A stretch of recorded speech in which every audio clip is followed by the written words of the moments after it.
ditunggu sama mamanya sampai jam 12, sampai jam 2 itu tidak datang. Ditelepon bosnya, kenapa belum sampai di rumah. Tidak tahu juga pastinya Pak ya, kayaknya diculik.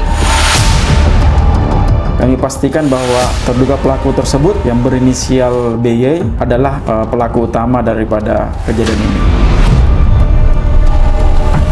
Berkelahi lalu mendorong dia ke kasur, lalu menekan dada sama leher.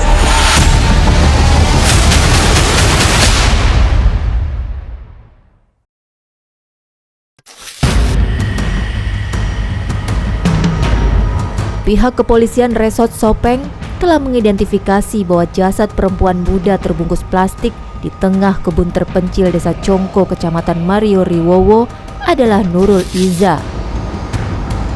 Dari hasil olah TKP dan proses otopsi, terungkap korban tewas sejak 7 Maret 2026 sebelum akhirnya ditemukan dalam kondisi tragis pada 30 Maret 2026.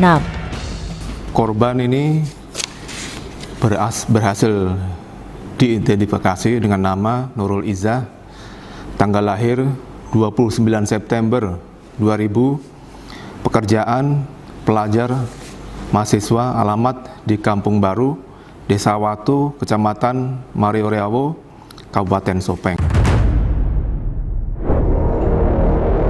Kondisi jasad mengalami patah tulang, mengindikasikan adanya tindakan kekerasan hingga korban meninggal dunia.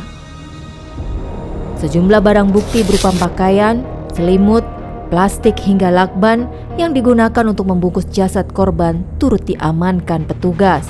Untuk sementara penyebab kematian hasil identifikasi dan otopsi sementara disebabkan oleh kekerasan. Adanya retakan ya, pada tulang korban di bagian dada, kemudian adanya luka di kening ya, kening sebelah kiri. Sebagian besar luka itu berada pada sisi kiri tubuh korban. Fakta paling mengejutkan terungkap. Sosok di balik tewasnya Nurul Iza adalah Bayu Andira, mantan kekasih korban yang pernah menjalin hubungan selama 3 tahun lamanya. Pelaku bahkan sempat datang ke rumah korban dan mengaku korban diculik sambil meminta uang tebusan. Dari situlah polisi mencurigai keterlibatan pelaku terkait hilangnya korban.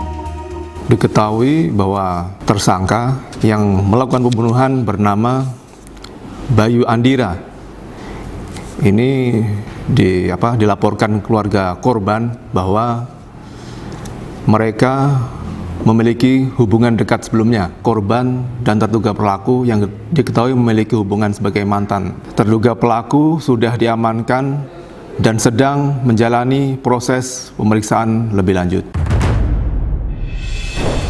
Peristiwa ini bermula saat pelaku menghubungi korban untuk bertemu pada 7 Maret dengan dalih menemukan perhiasan milik korban yang hilang. Korban pun menghampiri pelaku di kediamannya di sebuah wisma di daerah Kecamatan Liliriaja. Disitulah terjadi pertengkaran yang dipicu karena pelaku telah menjual perhiasan korban. Korban ini menanyakan kalung emas yang pada saat itu dikuasai oleh tersangka. Karena kalung emas ini sudah dijual oleh tersangka sehingga terjadilah pertengkaran, memukul korban pada bagian wajah sebanyak beberapa kali, kemudian terakhir itu didorong, jadi didorong dari sini.